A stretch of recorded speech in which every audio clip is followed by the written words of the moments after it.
Hey guys, welcome back to my channel. I am going to be sharing my experience Coolsculpting with all of you. So I was recently contacted by RealSelf. Now RealSelf is the largest online community for elective cosmetic procedures. More than 9 million consumers visit RealSelf each month to learn about different procedures or to share their experiences. I've actually been a RealSelf user for a few years now. It was how I learned a lot about different procedures before undergoing them. I had also used RealSelf to look up doctors' information. You can see different reviews, and there's before and after pictures. There's no filter on these reviews. I highly recommend that as an outlet if you guys are interested in any type of procedure. So before RealSelf reached out to me, I had honestly not known much at all about Coolsculpting. I had heard the term before, but it wasn't ever something that I personally had looked into, or I didn't really understand how it worked or what it was for. So I began to do my research. And everything that I saw and read, I kind of thought, why not? I thought this was a great opportunity to try something new and would hopefully work for me. So if you guys see me looking down, it's literally because I'm on the Coolsculpting website, coolsculpting.com. And some of this information that I feel is super important, I'm just gonna literally read from the website. I guess the best way or easiest way is to go like Q&A style for this. So the first thing is, what exactly is Coolsculpting? What is it and how does it work? The first and one of the most important points of this video and review is Coolsculpting is not a weight loss program. And I really want to stress that. This is not a weight loss program. This is not a way to lose weight. So there is a difference between losing weight and losing fat. That can be a little bit confusing for some people. So losing weight, that makes the fat cells smaller. However, it does not make them go away. So the number of fat cells in our body typically becomes a fixed number.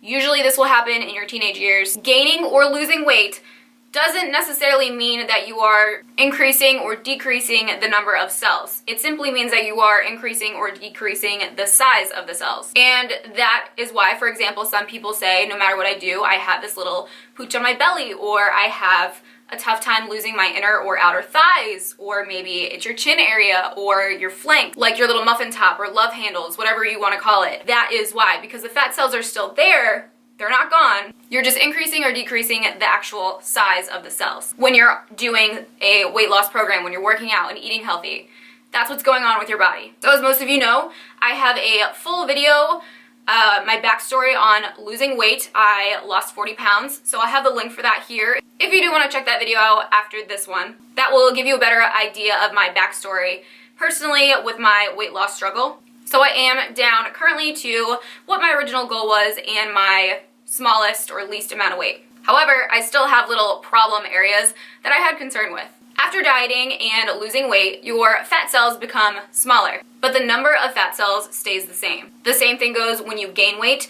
You don't increase the number of them, you simply increase the size of them. So Coolsculpting is a fat freezing procedure. And this procedure reduces the number of fat cells in the treated area by 20 to 25%. The fat cells that you have treated are naturally eliminated, so your body literally purges them after this procedure and they don't come back. Coolsculpting is designed to remove fat cells in targeted areas. Good candidates for the Coolsculpting procedure include anyone who has a noticeable bulge of unwanted fat, and that bulge or area would be the target area that you have frozen during Coolsculpting. This is a non-invasive option. The best way to know for any procedure, invasive or non-invasive, would be to have a consultation with a doctor. The doctor will be able to sit down with you and go over your concerns or the areas that you have concern and really talk you through your options. So the second question that I was concerned with was the cost of the procedure. So this, again, along with everything else that you could possibly have done, is going to depend on many factors. The best way to know would be to have a consultation. You can also look up on RealSelf. It says the location of where people live and where they had the procedure. So if you are in a similar area, you can get a better idea of how much it would cost you for a similar procedure. For those interested in the safety of this procedure, it is FDA approved for the treatment of removing fat cells. This includes the thighs, the abdomen, the flanks, back fat, bra fat, underneath the butt or butt cheek, and also the chin area. So if double chin is something that you're concerned with, there's also a Coolsculpting option for you. During Coolsculpting, you are literally freezing the fat. So when the fat is frozen, it crystallizes. When fat cells crystallize, they die, and your body naturally processes them and eliminates them. After the treatment, that area or fat cells in that specific area, once they're gone, they're gone for good. So they don't come back in that area. It is the #1 non-invasive to remove fat cells, and millions of Coolsculpting procedures are done worldwide. Coolsculpting is proven to be safe as well as effective. So results show that it actually does work. I want to stress also that Coolsculpting is not for everyone. Coolsculpting is not a treatment for obesity. It is not an overall weight loss plan. As I said, I had gone through my own struggles with weight loss, and I eventually did reach my original goal, but there were still smaller areas of concern. So this made me a good candidate because I did lose weight by working out and eating better options or healthier prior to Coolsculpting. So if you are on the journey to losing a certain amount of weight and getting back into a healthier lifestyle, then if you are interested in Coolsculpting down the road, this would be a great reward to yourself in certain smaller problem areas that you can't really seem to lose or tone up as fast as the rest of your body. When will you see results? So results can be seen up to as little as 3 weeks, which I am just at right now. I had Coolsculpting done on November 17th, and today I'm filming this video on December 17th. So today marks exactly 1 month post-procedure. It is said that you will see the most dramatic results around 2 months post-procedure, but your body will actually continue to flush out those treated fat cells about 4 to 6 months post-procedure. So it can take up to 6 months to see all of the results from the procedure, but because it is a non-invasive treatment, it is not a overnight type of result. Most people are more of instant gratification style. They want something quick, easy, and literally overnight. Coolsculpting does take some time because your body is going to have to naturally flush those cells out. So keep that in mind if you have had Coolsculpting done recently or if you're thinking about doing it down the road. What are the side effects? With an invasive or non-invasive procedure, there's always going to be side effects. The most typical side effects are going to be redness, swelling, bruising, the cold sensation while freezing the fat cells, itching, stinging, tenderness, firmness, cramping, and sensitive skin in that area. Side effects are temporary, so any of these side effects will typically resolve themselves in a few days up to 2 weeks.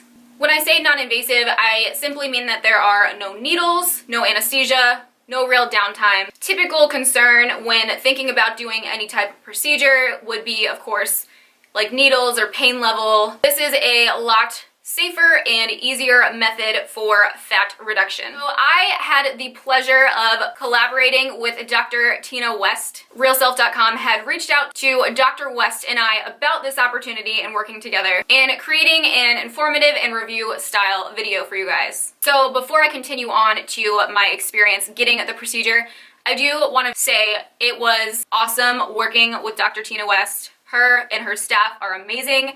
Everyone was so knowledgeable and so kind. I will post the link for Dr. West's information in the description box as well as RealSelf.com. So if you guys want to learn more about the procedure itself or Dr. West and the West Institute, you can click those links below. The entire staff just made me feel comfortable and reassured, and it was a great experience getting this procedure done in that facility. I completely trusted them. They were all extremely professional. I highly recommend Dr. West if you are interested in this or any other procedure that they offer. I'm gonna break this down for you as it was happening. So when I first arrived, you have to change into this super sexy, like paper bra and undies.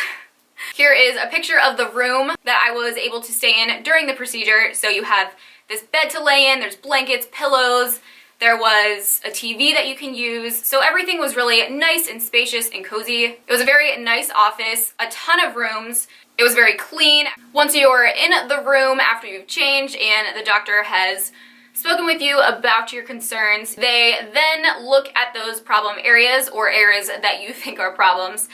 Mine, for example, going in were my lower abdomen and my flanks or my sides. Those are the areas that I had pointed out to the doctor. She also examined the rest of my body to see what part of my body would be the best for this procedure. She had then grabbed onto and measured these areas as well as using a Sharpie to mark these areas. When choosing the areas, she decided the best options for my body would be my flanks and my inner thigh. She explained to me that my lower abdomen simply didn't have enough fat for the adapter to grab onto, which now kind of sounds silly because I was like, what?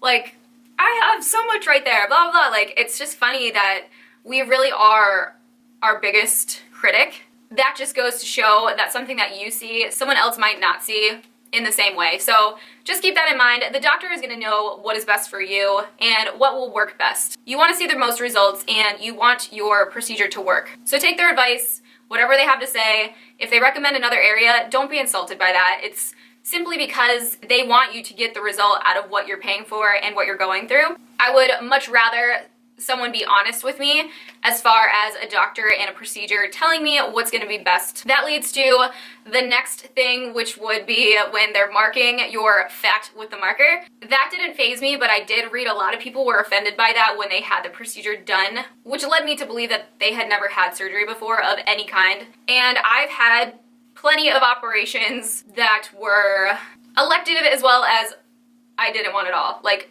I actually shattered my ankle as a kid and had to have it screwed back together like it was crushed.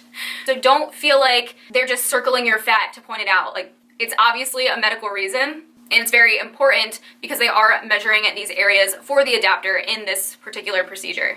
So she continued to grab these areas, literally like grabbing them and pulling them and seeing which ones measured enough, and then circling the size for the adapter because there are different sizes depending on the amount of body fat in that area. After each area was measured and the circles and lines for the measurement were drawn out on the body, she then applied and I know these are not medical terms by any means, but this is how I would explain it to you, and in the picture you can see what it looks like. But it's this giant sheet that sticks to your body, and it has this, I want to explain it as like a clear sheet of cotton covered in like a clear jelly, and it is freezing when she puts it on your body. But this is a very important part of the adapter. So this part actually protects your skin from getting things like frostbite because you are freezing the fat. So you have to have this jelly sheet on underneath. The clear jelly or gel is actually like identical to what they use on ultrasounds. So that gel that goes on the pregnant belly, it's basically like a little condom in between. Once the adapter is set in place on your skin, it then slowly starts to suction in the fat. Literally, like everything. It's sort of like she was just grabbing on to measure those fat areas. That adapter is doing the same thing. It's like a little suction, and it's just like pulling in your skin and fat. The first try, we actually could not get the adapter to adapt to that area. 1, 2, 3. We might need to use the smaller one for you. So there are different sizes of adapters. I had to move to the smaller one, which we figured out during the first try of the procedure. 2, 3. How about that? At this time, I had said my pain level was on a scale of 1 to 10, it was a level 1. It was more annoying than painful. It felt like my flank fell asleep. So you know when like your foot or your hand falls asleep, you get that tingling sensation, almost itchy feeling, and sort of numb. That's how that felt. During this time, during that hour of waiting for that session to be over, I had actually read a magazine, and that was the easiest part of the entire Coolsculpting experience or sessions that I did. So after your session, the doctor will come in and remove the adapter. So this is what it looks like right after you remove the adapter. It's kind of really gross. It's literally a solid frozen hunk of fat. It looks like a giant stick of butter. It really grossed me out the first time I saw it.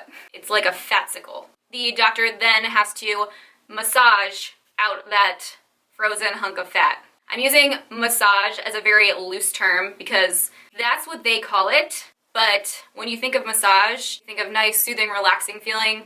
No, I'm not going to sugarcoat this. This is the worst part. Here we go. Breaking out the crystallized fat cells.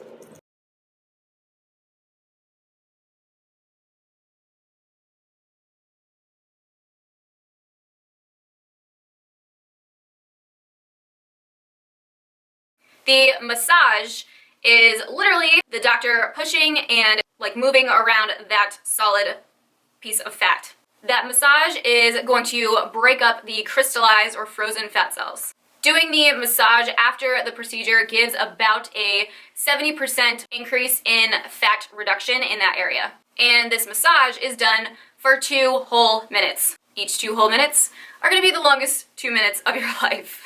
So the massage after each section was the worst part of the entire experience. Of course, pain level is going to depend on your pain tolerance. It's also going to depend on your area. So whatever area you're having done, you may feel something different. My pain threshold and your pain threshold may not be anything alike. So keep that in mind. Everyone's experience as far as pain for anything in life is going to be different. The massage part on both of my flanks, I would say, was about a level 5. It sort of feels like there is solid ice underneath your skin and she's like pushing it around. It does feel freezing at this point, and then it starts to feel like a cold burn. So if you were to a piece of ice in your hand without a glove on and it's super cold, but you get that afterburn, that's what the massage felt like. After the massage in those 2 minutes each time, I would say the pain level in that area increased to about a 7 or 8 on the pain scale, and that pain level lasts for about 5 minutes. So it does slowly start to subside and go away, but for give or take 5 minutes, it is pretty painful, in my opinion, on the flanks at that time, for me. For the treatment on my thighs, each side was 35 minutes long. The sensation of the adapter on my skin was much colder. Like, it literally felt like ice cold on my skin while the fat was being sucked up into the adapter those entire 35 minutes. So while you are Coolsculpting, it did have that cold burn, but the pain level at this time was only about a 3 to 4. It just is more annoying than anything, but you just know it's coming and you prepare yourself sort of like a wax strip. You know it's coming and you just like hold your breath and you're just like counting down the seconds till it's over. Pep talk, you can do this, you got this, 1 session left, 30 minutes, count down. I had to like literally coach myself through the last session. After massaging or breaking down the crystallized fat cells, the nerve endings will start to wake up from being frozen. That's when you feel that more intense pain, like that cold, burning, painful sensation. So about 1 hour after the procedure, the treated area will be very sensitive to touch and pretty painful to touch. The treated area will also look like a hickey, so that entire area that was inside of the adapter will be pink and have little like red dots inside. After my procedure, my flanks were much more sensitive and painful. I was wearing leggings to and from the procedure, and I had to change out of them and just put seamless underwear on. But I had to wear it lower than normal because even just like a fingertip or fabric on that area was pretty painful. And I don't mean excruciating, I just mean it is very sensitive. You kind of like, you know, like if you have a bruise that's too tender and someone pushes on it, it's just kind of like a quick, like a reminder that it's there. It also feels sort of numb and cold. At this point, there was no consistent pain. It would only be painful or sensitive if I touched it. The following day, I had pretty major bruises. So the entire area that had the adapter basically develops into a giant bruise. So just like an achy sensation, and the constant pain was about a level 3, but when something had pushed on that area or touched the area, the pain level had jumped up to 7-ish, depending on how hard something touched the area. Day 2 post-procedure was less painful in general. The entire time it is tolerable. It was still numb and tingly in that area, also sensitive to touch, but depending on what touched it and how hard, it would typically be about a 2 or a 3. And by day 3 post-procedure, the bruises began to fade. The bruises on my flanks were a lot more intense and larger. The bruises on my inner thigh, you can see, were more of like bruises and spots, whereas the bruises on my flanks were like a legit solid hunk of bruise. As far as downtime, I did go back to work the following day and I worked the rest of the week. You don't necessarily need to take off work or anything like that. So today marks exactly 1 month post-procedure, and I can honestly say I actually do see some results in my flanks or my sides. My thighs, I don't really see any change at all so far, but again, it can take up to like 4 to 6 months to see the full results. I do notice just looking at them, but also grabbing onto them and the way that my clothing or my pants fit, I do notice that my flanks are smaller. I also did weigh myself before and 1 month post-procedure. I fluctuate between a few pounds pretty much every month. So the percentage of fat was at 20%, and then when we go to the after, focusing on the fat percentage, that was down to 19%. The results for everyone are going to vary, and you also have the option of having more than one treatment. That, of course, is something that you and your doctor would need to talk about. So I will have to update you guys further down the line after some more time has passed to update you on my results post-procedure. If there are any other questions that you do have for me, please comment them in the comment section below. Don't forget to check out the links in the description box for Dr. West's Institute as well as RealSelf.com. I do want to give a big thank you to RealSelf as well as Dr. West and her team. Thank you guys so much for the opportunity to try and review Coolsculpting. I hope that you guys enjoyed this video and it helped you clarify or answer any questions that you may have had about Coolsculpting. If you did enjoy this video and found it to be informative, please give it a thumbs up. Don't forget to subscribe to my channel. As always, thank you so much for watching, and I will see you in the next video.